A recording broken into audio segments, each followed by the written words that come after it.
अस्सलाम वालेकुम फ्रेंड्स, मैं आपको आज ये बताऊंगा कि ये इन्फिनी जो इन्वर्टर है इन्फिनी V5, इसमें ये किस तरह चेक करते हैं कि आपने कितने यूनिट्स टोटल इलेक्ट्रिसिटी के जनरेट किए हैं।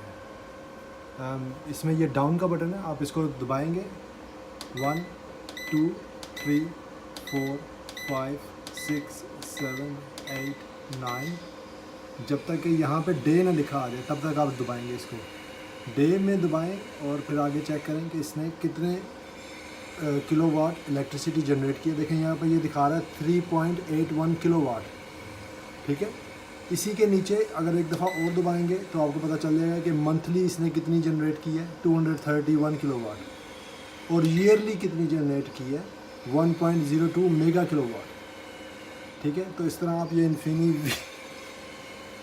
V5 में चेक कर सकते हैं कि सिस्टम कितनी इलेक्ट्रिसिटी जनरेट कर रहा है। और अगर आपके पास नेट मीटर लगा हुआ है तो आप कितनी इलेक्ट्रिसिटी वापडा को सप्लाई कर रहे हैं और कितनी इलेक्ट्रिसिटी आपकी घर में यूज़ हो रही है थ्रू आपके इन्वर्टर। ओके, इस तरह आप चेक कर सकते हैं कि कितनी इलेक्ट्रिसिटी आपने प्रोड्यूस की। और ये एवरी डे मॉर्निंग में रीसेट हो जाता है ऑटोमेटिकली, आपको कुछ करने की ज़रूरत नहीं है। Thank you.